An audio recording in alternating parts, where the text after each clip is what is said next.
bendizer ao Senhor. Pai, cada um teve um dia de trabalho, está cansado, mas com as poucas forças que ainda nos restam, ó Senhor Deus, estamos aqui, ó Senhor Deus, para rendermos a Ti honra, glória, louvor e adoração, ó Senhor Deus. Que o Senhor possa receber o nosso louvor nessa noite, que suba diante de Ti como um incenso suave, ó Senhor Deus, diante das Tuas narinas. Pai, clamamos a Tua misericórdia, a Tua bondade, ó Deus, ó Pai. Perdoa as nossas falhas, nossos pecados, ó Deus Todo-Poderoso. É no nome de Jesus. Fica conosco, ó Pai. Em nome de Jesus. O ainda vai louvar o Senhor.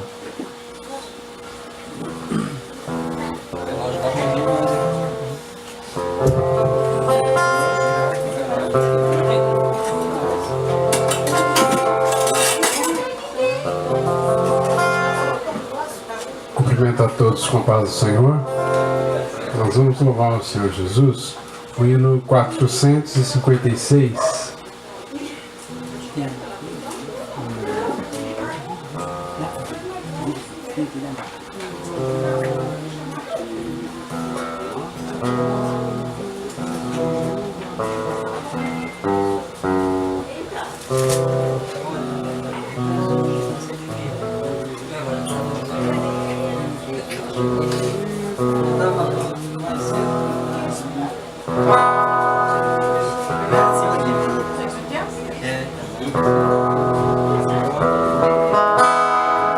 Oh, que fonte transbordante, mais profunda que o mar, é de Deus o amor imenso que Jesus nos veio dar.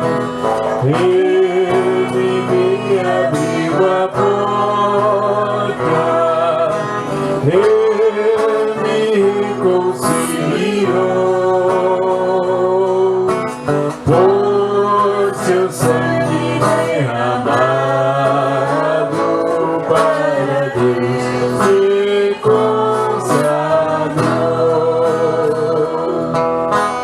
Como a pomba perseguida, cansada estava eu, mas Jesus jamais rejeita quem buscar abrigo no céu. Ele me abriu a porta, Ele me reconciliou, por seu sangue derramado para Deus me consagrou. Graça abundantemente sobre mim já derramou, onde abundou o pecado, graça superabundou.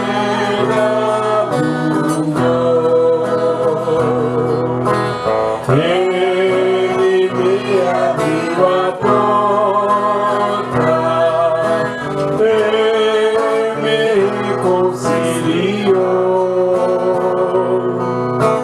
por seu sangue derramado para Deus me consagrou. Quando alvorecer meu dia, com Jesus irei pro céu, eu exaltarei pra sempre, pois salvou eterno réu. Ele me abriu a porta, Ele me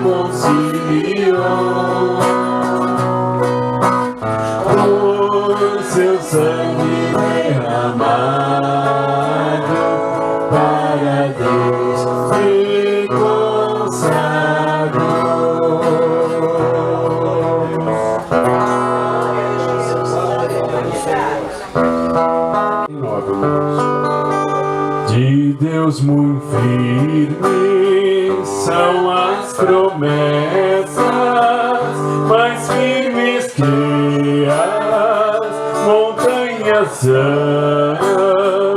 Quando o socorro terrestre cessa, os de Deus não falharão. De Deus muito firmes são as promessas, falhando tudo, não falharão. Se das estrelas o brilho cessa, mas as promessas brilharão.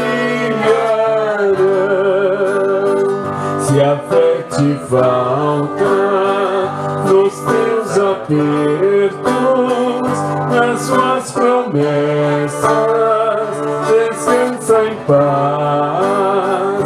Quando és tentado, estou bem certo que Cristo auxílio te traz. De Deus muito firmes são as promessas, falhando tudo, não falharão.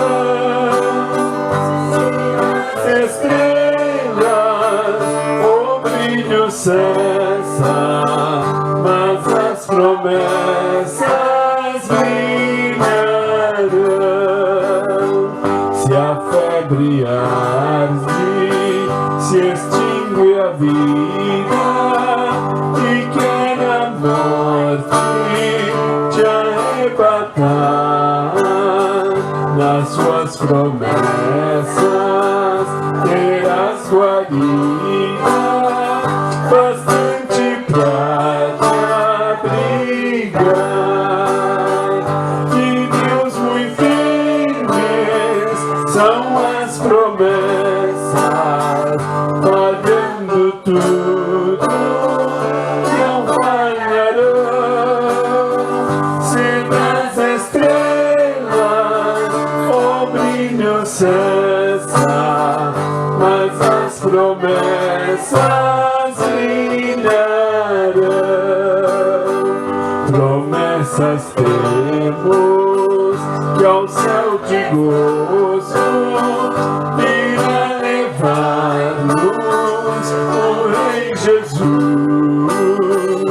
Então ao crente fiel corajoso dará coroa de luz. De Deus muito firmes são as promessas, falhando tudo, não falharão. Se das estrelas o brilho cessa, mas as promessas brilharão. Agradeço a oportunidade em nome de Jesus. Glória a Deus, aleluia. Cumprimento a amada igreja, na paz do Senhor. Estarei lendo aqui em São João, no capítulo 15.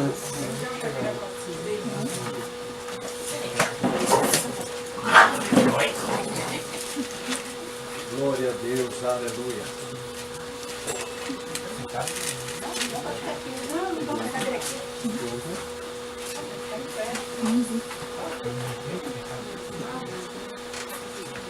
Eu sou a videira e meu pai é o lavrador. Toda vara que em mim que não dá fruto, atira e limpa toda aquela que dá fruto, para que dê mais fruto. Vós estáis limpos pela palavra que vos tenho falado. Estai em mim e eu em vós.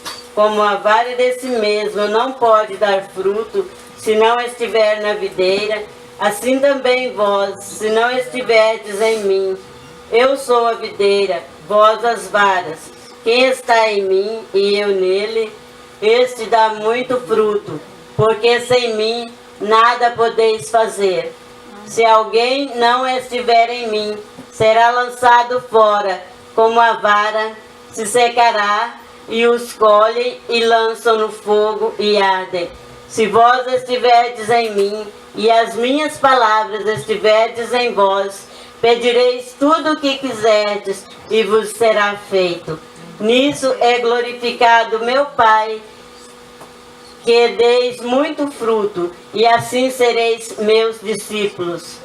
Como o Pai me amou, também eu vos amei a vós. Permanecei no meu nome, permanecei no meu amor.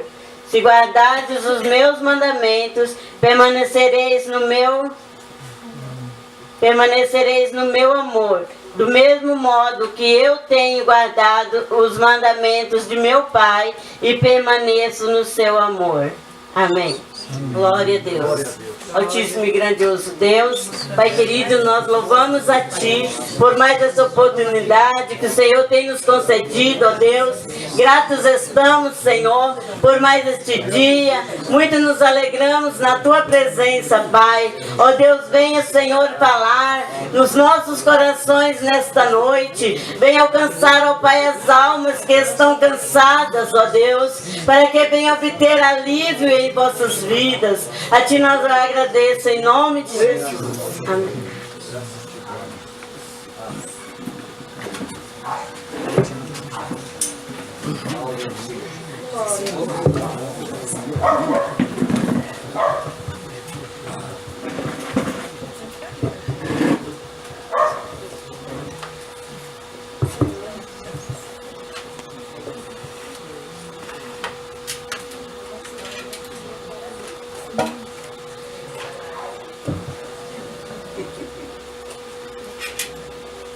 Eu cumprimento os irmãos na paz do Senhor. Amém. Irmãos, eu quero agradecer os irmãos pela presença de todos. Muito obrigado. Que Deus abençoe cada um que aqui está. Nós vamos ter hoje uma palestra, uma pregação um pouco mais diferenciada. E então eu não quero tomar muito tempo dos irmãos não, vou louvar um hino aqui. E o Júnior já começa com o seu trabalho. Aleluia, glória a Deus.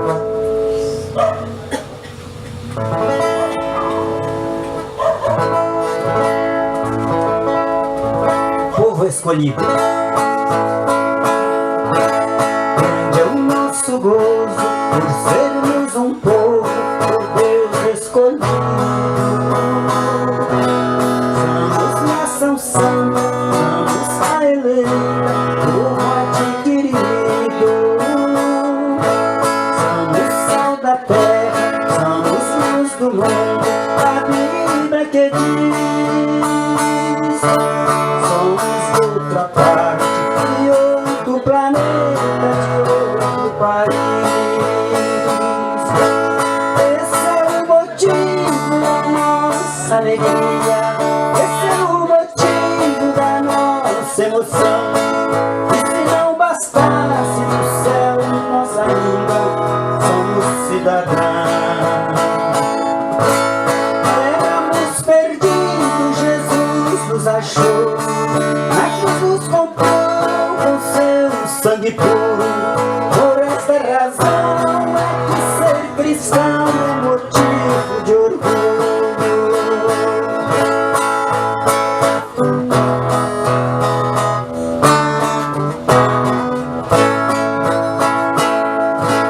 Em todo lugar onde a noiva está, Deus está presente.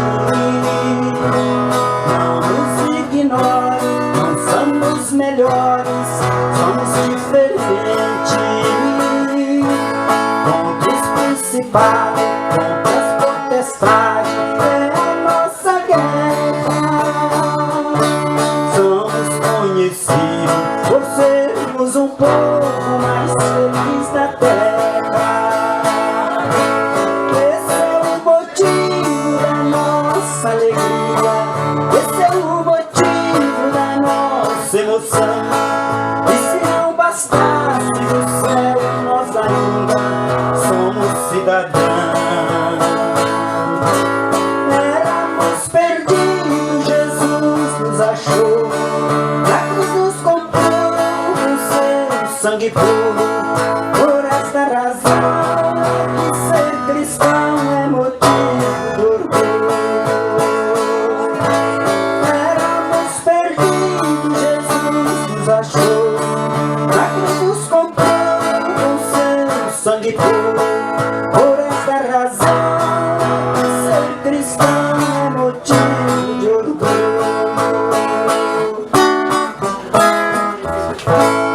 agradeço a oportunidade, em nome do Senhor Jesus. Amém. Glória a Deus. Aleluia. Bendito seja Deus. Nessa noite também eu quero agradecer a todos quantos nos estão nos visitando essa noite.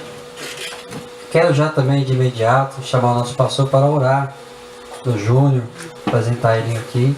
Aleluia. Nós queremos dar um pouco mais de tempo para ele, irmão, porque o conteúdo ali é bastante. Então nós vamos ouvir mais a palavra hoje.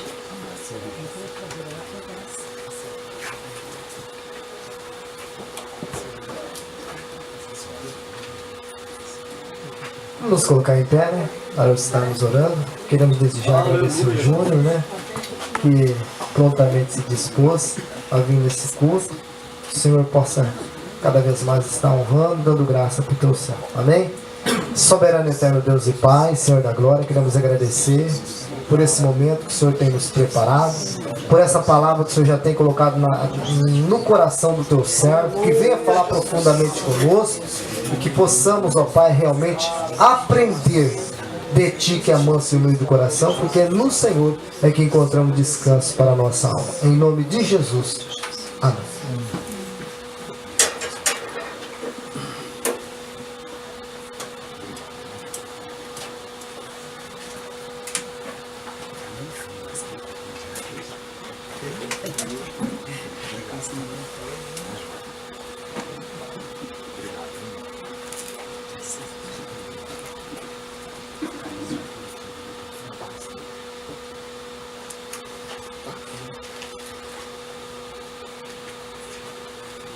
Bom, boa noite. A paz do Senhor. A todos os irmãos. Pode sentar um minutinho.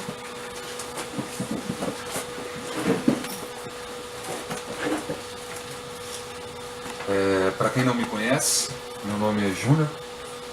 Eu sou casado com Miriam, pai do Gustavo.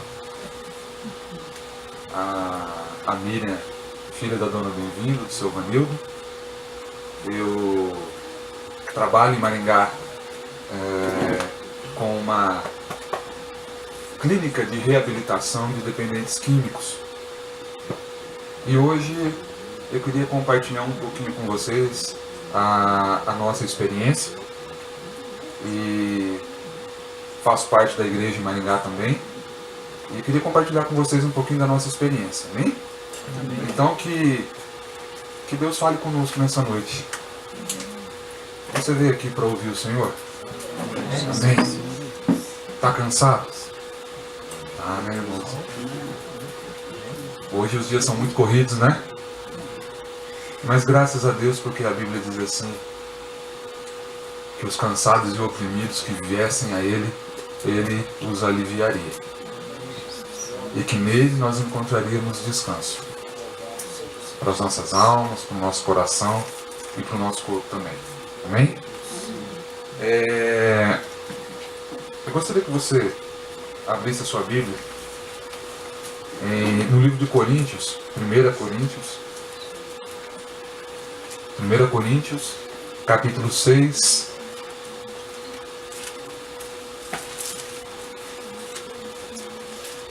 Coríntios, capítulo 6. Versículos 19 e 20. Mesmo assentado como você está, acompanhe na sua Bíblia a leitura desse texto, que diz assim. Deixa eu pôr meu óculos aqui, porque quando a gente passa dos 40, aí o braço vai ficando meio curto, aí a gente não consegue mais. Vamos lá, agora sim.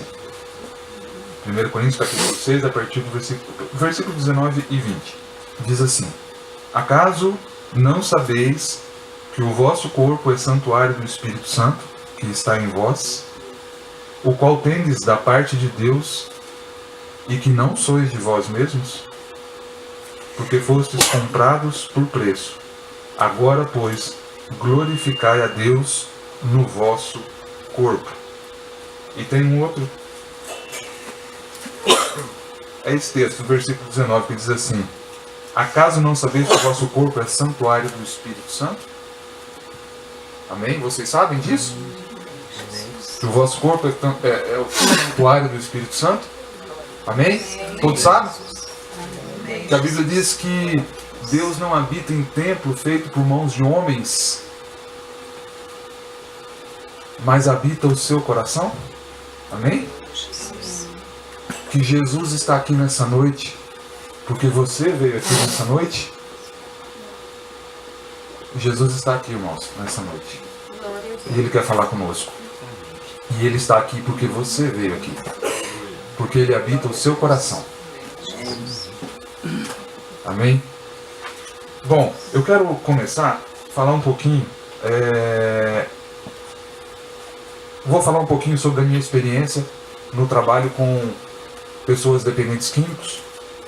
Mas antes eu queria conversar um pouquinho com os irmãos. Tem uma coisa que eu gosto muito de falar, é que eu sou psicólogo, então eu tenho essa vertente também. Eu gosto muito de falar sobre conceitos que nós temos das coisas. Todo mundo sabe que é um conceito, né? Por exemplo, quem aqui gosta de política? Levanta a mão.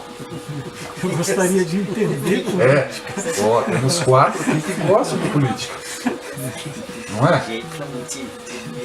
Pois é. E aí a gente fica assim, o nosso conceito de política. Né? Qual o seu conceito de política? Porque, irmãos, o nosso conceito determina como nós agimos frente às situações e frente às coisas. Não é? O conceito que você tem de política fez você ficar com a mão abaixada. Ou com a mão erguida. Igual os irmãos aqui. O conceito que você tem de algo é como você age em relação àquele algo. É como você pensa em relação àquilo. Não é? Se você para no sinaleiro e tá com o vidro aberto do seu carro, de repente vem um menininho todo sujo pedindo dinheiro para você. Quem aqui já viu as pessoas levantar o vidro do carro, fechar o vidro do carro? E quem já viu alguém dar uma moeda, um troco para aquele menino? Pois é, aquela ação, ou de fechar o vidro, ou de dar uma moeda, é determinada por um conceito que aquela pessoa tem daquela situação que ele está, diante daquela situação. Se ele acha, e se o conceito dele daquela cena for de que aquele menino é um menino pobre, que talvez não tenha os pais, que talvez não tenha o que comer em casa, que talvez o pai está desempregado, a mãe está desempregada, aquele conceito daquela cena move aquela pessoa a dar uma esmola. Mas se a pessoa acha que aquele menino é um vagabundo, que no mínimo o pai dele está sem trabalhar em casa e bota ele para trabalhar no sinaleiro, que o governo devia arrumar coisa para aquelas crianças fazer, a pessoa fecha o vidro baseada naquilo que ela acha daquela cena. Não é? Pois é, nós somos movidos por conceitos, porque os nossos conceitos determinam como a gente age. E dentro da igreja nós precisamos ter claro alguns conceitos. Nós precisamos entender algumas coisas dentro da igreja. Eu queria que os irmãos abrissem no livro de Tiago, capítulo 1.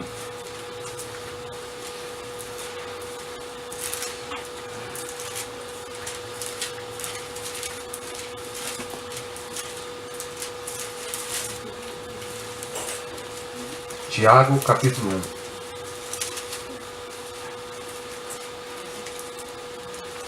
Tiago, capítulo 1, versículo 27. Vamos ver se na sua Bíblia é o mesmo que diz na minha Bíblia aqui. Tiago, capítulo 1, versículo 27 diz assim: a religião pura e sem mácula para com o nosso Deus e Pai é esta: visitar os órfãos e as viúvas nas suas tribulações, e a si mesmo guardar-se incontaminado do mundo. Amém? É o mesmo que diz aí na sua Bíblia? É assim mesmo?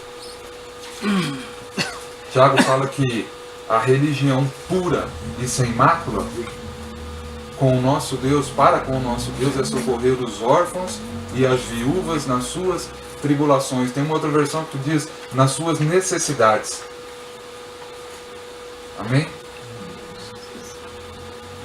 E no outro texto que nós lemos de Coríntios, diz que o nosso corpo pertence e é templo do Espírito Santo. Irmãos, a gente tem um termo que define igreja, que é o termo eclesia, um termo grego que define igreja.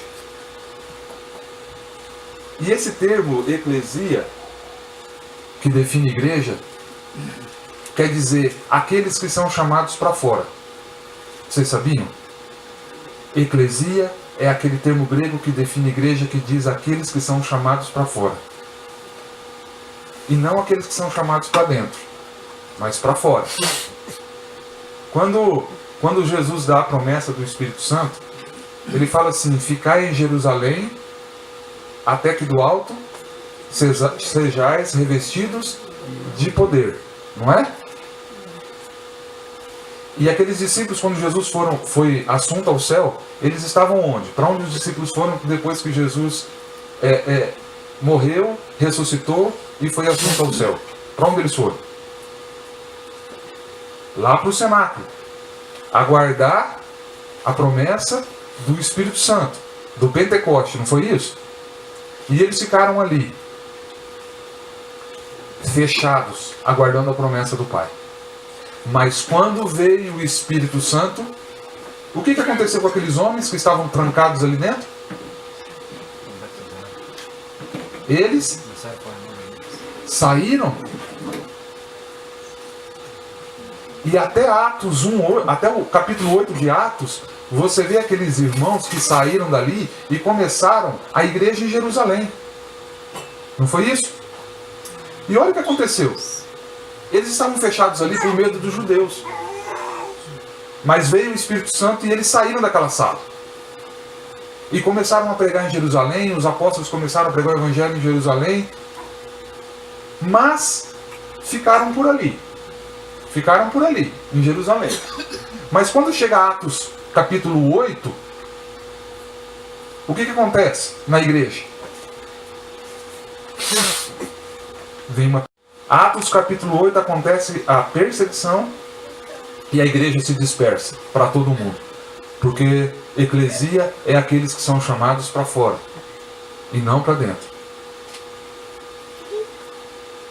Enquanto eles estavam em Jerusalém, a igreja cresceu, a igreja se multiplicou.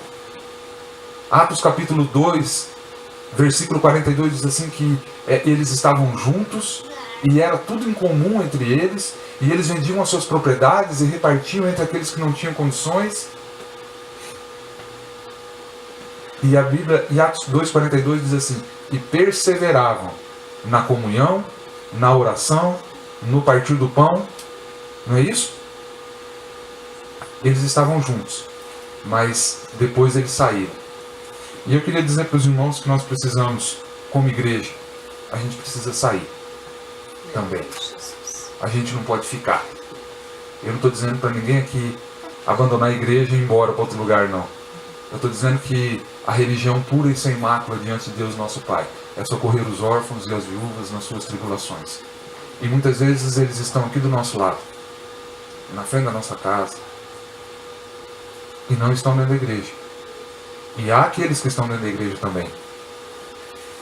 Mas a igreja foi chamada para fora, irmãos, para nós socorrermos os órfãos e as viúvas.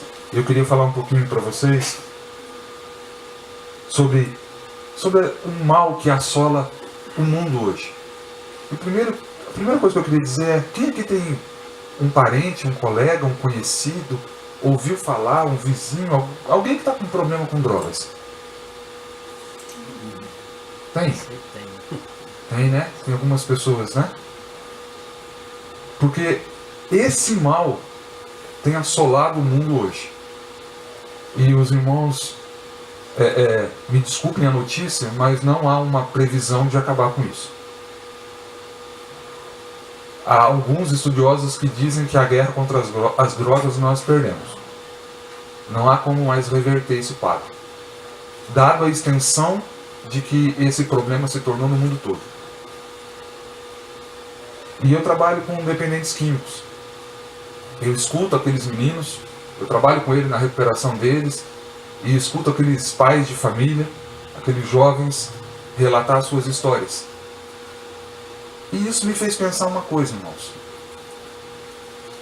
Há uma estatística que nós somos 30 milhões de evangélicos no país. Algum dia, alguns irmãos, você ouviu falar sobre drogas dentro da igreja? Não? Algum dia você ouviu falar sobre meio ambiente dentro da igreja? Algum dia você ouviu uma palestra sobre trânsito na igreja? A gente não ouve isso dentro da igreja, irmãos. Às vezes a gente espera que a escola ensine o nosso filho. Às vezes a gente espera que a gente ouça isso das autoridades, né? Do prefeito, do governo federal, mas não na igreja. E aí eu tenho uma pergunta para vocês. E se a igreja começasse a tratar desses assuntos dentro da igreja? Começasse a ensinar as nossas crianças? Eu descobri, irmãos, que eu trabalho com eles lá, que já estão dependentes da droga, que já tem 35, 40, 20, mas eu descobri que eu trabalho na ponta da corda lá. E eu descobri que eu preciso trabalhar na outra ponta. Eu trabalho com eles quando, infelizmente, já perderam família, já perderam emprego, perderam a saúde, perderam quase tudo na vida. Mas nós precisamos trabalhar promover uma outra ação dentro da igreja, que se chama prevenção. Você já pensou se nós, 30 milhões de evangélicos no país, começássemos a ensinar as nossas crianças e os nossos jovens sobre trânsito, sobre dengue? Irmãos, essa crise toda aí do Zika, da dengue, enfim. Você já pensou se as igrejas de Maringá se reunissem e falassem assim, quantos jovens nós temos em todas as igrejas de Maringá? Ah, nós temos, sei lá, 2.000 jovens. Eu acho que tem mais, mas vamos colocar que temos 2.000 jovens. E nós nos organizássemos e esses 2.000 jovens saíssem para os bairros fazer prevenção, arrastão, recolher lixo, informar a população. O que aconteceria? Será que seria uma contribuição para a sociedade ou não? Outro dia que eu falei lá naquela congregação lá no Record, eu disse assim, irmãos, a igreja não é do mundo. Amém? Você pode dizer amém? Sim. A igreja não é do mundo, mas a igreja está no mundo. É por isso que o Senhor chamou você para ser luz e sal nesse mundo. Essa é a nossa tarefa aqui. Sermos luz e sal e espalharmos o Evangelho aos 4 cantos desse mundo. Amém? Então a igreja não é desse mundo, mas ela está no mundo. E enquanto ela está no mundo, Deus deu dons à igreja. E esses dons precisam ser usados na igreja e fora dela. Amém? Amém? Amém. Se Deus te deu a oportunidade de ter uma profissão, seja qual for ela, e você faz aquilo com esmero, e aquela tua profissão, Deus quer usar essa profissão para abençoar o mundo também. Então, irmãos, Jesus na oração de João 17, na oração sacerdotal, quando ele estava orando, ele diz assim para o Pai, Pai, e a favor deles, eu me santifico, para que eles sejam santificados. A sua santidade não é só para você. Ela precisa alcançar aqueles que estão ao seu redor. Eu não sou santo para mim mesmo. Jesus disse, Pai, eu me santifico para que eles sejam santificados. E ele estava falando isso dos discípulos e estava falando de mim e de você. Jesus foi santo para que eu e você também fosse santo. Você é santo para que aquelas pessoas que trabalham com você sejam santas. conheçam Jesus, para que teus vizinhos conheçam Jesus e sejam santos. Amém? A comunidade daqueles que são chamados para fora. Então, irmãos, a gente precisa começar a falar disso dentro da igreja. Não tem um lugar melhor para a gente falar disso. Porque nós somos pessoas, trabalhamos, pagamos nossas contas, temos um trabalho, somos registrados, ficamos doentes, vamos no médico, ficamos internados, compramos, vendemos. Não é isso? Nós somos pessoas. E nós precisamos começar a falar disso dentro da igreja. Começar a falar sobre sexo. Irmãos, vocês sabiam que quando eu falo que a igreja tem uma responsabilidade social, eu quero dizer para os irmãos uma coisa. Boa parte dos meus alunos lá no centro de reabilitação são crentes ou filhos de crentes, ou nasceram num lar cristão. Quem já foi a algum trabalho numa penitenciária sabe que uma boa parte dos detentos que estão presos lá são crentes, ou são filhos de crentes, ou pelo menos nasceram no lar cristão. É isso ou não, irmãos? Nós não temos estatísticas. Eu ainda não tenho uma estatística para dizer para os irmãos, mas boa parte daqueles que chegam dependentes de drogas naquele centro eram cristãos, conheciam Jesus. Seus pais eram cristãos. E aí eu fico pensando comigo, será que a igreja errou? Será que a família errou? Aonde aquele menino deveria ter aprendido sobre drogas? Na sua família, claro, em primeiro lugar. Mas será que a igreja cumpriu o seu papel de prevenir aquilo? De falar com aquela criança ou aquele adolescente sobre isso? Irmãos, nós precisamos falar. Se 30 milhões de evangélicos no Brasil forem ensinados, orientados sobre drogas, sobre trânsito, será que a gente conseguiria diminuir alguns acidentes de trânsito? Será que nós poderíamos contribuir com o país onde nós vivemos se nós começássemos a falar isso?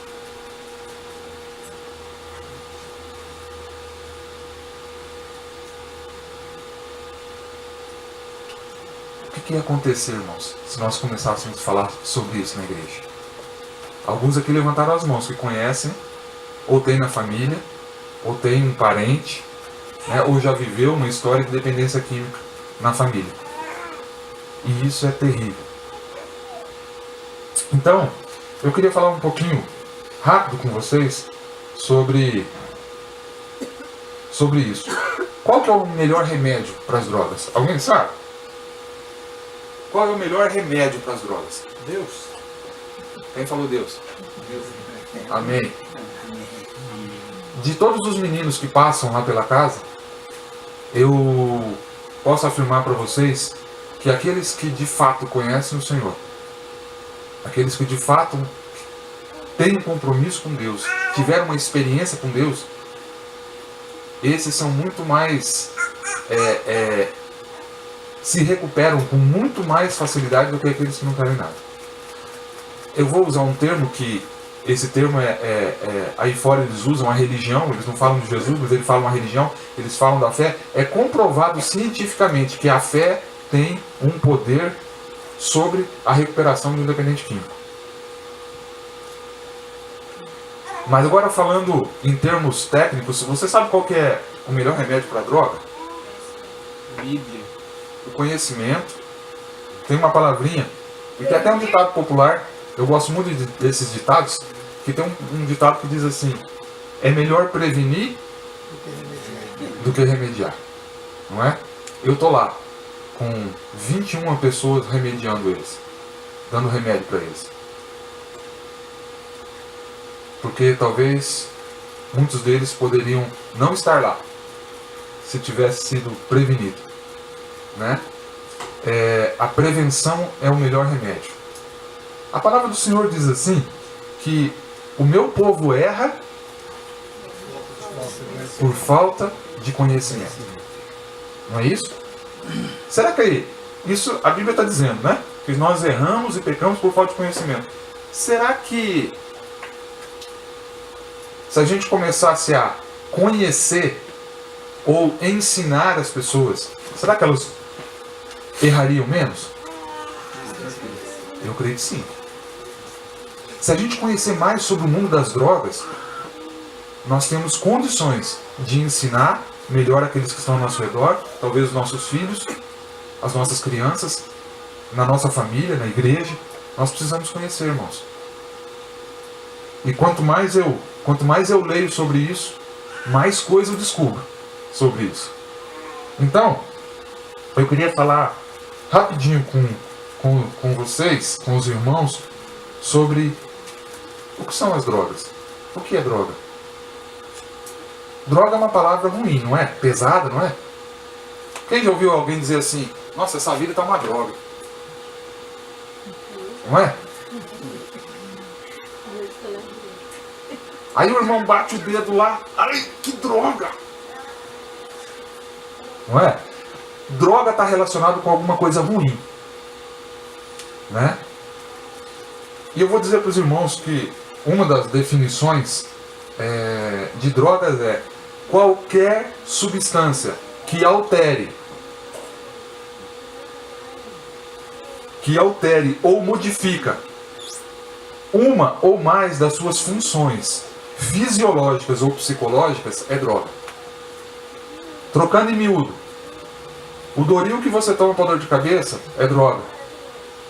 O remédio que você toma para labirintite é droga. Como é que é o nome das farmácias em inglês? Drugstore. Droga. Então qualquer coisa, se vocês vão ler nas bulas, vocês vão encontrar essa palavra. Qualquer coisa que modifica alguma função fisiológica ou psicológica no seu organismo é uma droga. Mas existem as drogas boas, que a gente coloca, né, que são os medicamentos. Graças a Deus por eles, por todas as pesquisas. Eles são um tipo de droga. Mas há outro tipo de droga. Né? Nós temos duas principais drogas no mundo que são lícitas. É uma droga, mas são lícitas. Quais são elas? O álcool e o tabaco. Eu já tive casos lá, irmãos, que a pessoa larga do crack, mas não larga do cigarro. Por causa da dependência que a nicotina promove aqui dentro. Né? Deus fez essa máquina que você é perfeita. Nunca a ciência vai chegar perto da perfeição com que Deus fez você. Aqui dentro aqui tem um pedaço assim, ó, de uma massa cinza espetacular. E a droga atinge isso aqui. Então são dois tipos de drogas, então, a boa, né, e a ruim. Então vamos lá. Então as drogas mais comuns, lícitas, são o álcool e o tabaco. Mas tem mais algumas drogas que são mais comuns, eu coloquei aqui só pra gente adiantar um pouquinho, que é a maconha, a cocaína, o crack e os inalantes. Essas são as mais comuns que a gente vê, né, no dia a dia. Quem já viu, foi lá no centro e já viu um menino cheirando cola lá. Né? Infelizmente, essa semana, há umas 2 semanas atrás, eu fui levar a Miriam, o Gustavo, no dentista. É ali onde era a rodoviária velha, que agora é um estacionamento, né? Eles subiram para ir no dentista, eu fiquei lá. E eu fui comprar alguma coisa, ou eu fui no banco. A hora que eu voltei, tinha um grupo de adolescentes, de jovens, mas assim, o sol a pique, né? No meio da praça, vendendo crack. E a 30 metros dele estava o ônibus da Guarda Municipal, daquele programa federal Crack é Possível Vencer. E eles vendendo à luz do dia o crack ali. Então, tá ficando mais comum, cada dia mais comum. Ainda mais porque agora a criminalização da droga não é mais para quem usa. Então usar não é crime. Se a polícia pegar alguém com uma pedra de crack, não vai mais preso. Ou um pouquinho de maconha? Também não. Só em quantidades que se caracterize tráfico. Aí vai preso, mas senão não. Conseguem compreender, irmãos, como o mundo está caminhando? Antigamente falar em droga era algo assim, nossa, não, só acontece lá nos Estados Unidos, só acontece lá na favela. Não acontece aqui. Não é? E eu descobri nesses anos, irmãos, que a droga está mais perto do que você imagina. A droga está muito mais perto do que você imagina. No colégio onde seu filho estuda, na rua onde você mora, provavelmente existem pessoas que usam ou traficam drogas. Infelizmente. Então, queria andar mais um pouquinho para os irmãos. Existem outras drogas. Quem já ouviu falar no êxtase, né? No LSD, na heroína. Agora tem uma droga chamada Oxy. Quem já ouviu falar no Oxy? Terrível. As consequências para o corpo humano são terríveis. Nós temos as metanfetaminas, a merla, temos os benzodiazepinos, que são os medicamentos psicotrópicos que são usados como drogas, né? As anfetaminas. Então são tantos tipos de droga. Tantos tipos de droga. Só uma curiosidade. Se extrai a cocaína da folha da coca. Da cocaína se extrai o crack. E do crack se extrai o oxi. Irmãos, a mistura do oxi, eles colocam gasolina, querosene, talco, pó de gesso, tudo que os irmãos imaginarem eles colocam naquela droga, na mistura. Leva apenas 9 segundos para ela chegar ao cérebro, cair na corrente sanguínea, chegar ao cérebro e causar uma devastação. Se experimentarem a maconha, pode ser que não viciem, mas o crack é na primeira vez. O crack é na primeira vez. Então são drogas, eu estou querendo dizer com isso, irmãos, que são drogas poderosas, que nós precisamos saber, porque elas estão ao nosso redor. A igreja precisa orientar seus adolescentes. A igreja precisa orientar os aí vitoriosos. Amém? Vamos colocar de pé. Vamos agradecer a Deus. Agradeço pela vida do nosso irmão Júnior. Não conhecia. Deus seja louvado, viu? Deus continue usando a vossa vida. Eu tive uma grande experiência com Deus há mais de 20 anos atrás. Quando eu fui procurar me internar, eles não aceitavam de menor, só de maior. Só. E aí, graças a Deus, o primeiro passo meu foi reconhecer. Para mim foi esse. Eu reconheci. E depois de eu ter reconhecido, eu busquei ajuda. Essa ajuda espiritual, que foi na igreja.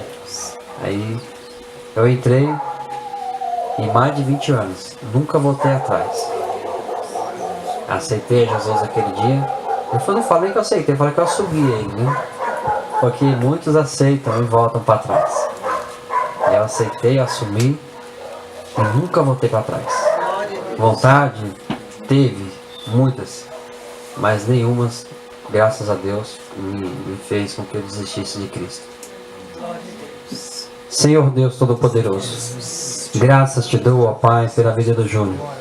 Graças te dou, ó Deus Todo-Poderoso, pela família dele, pelo sogro, Deus, ó Pai. Porque o Senhor, Deus, ó Pai, assim tem o capacitado.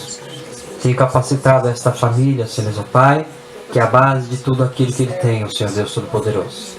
Eterno e glorioso Deus, que esta palavra não fique somente aqui, ó Pai, mas que cada família, que cada um que aqui se encontra, Senhor Deus, ó Pai, possa levar, ensinar, ó Pai, aqueles que não conhecem, aqueles que estão realmente passando por tais dificuldades.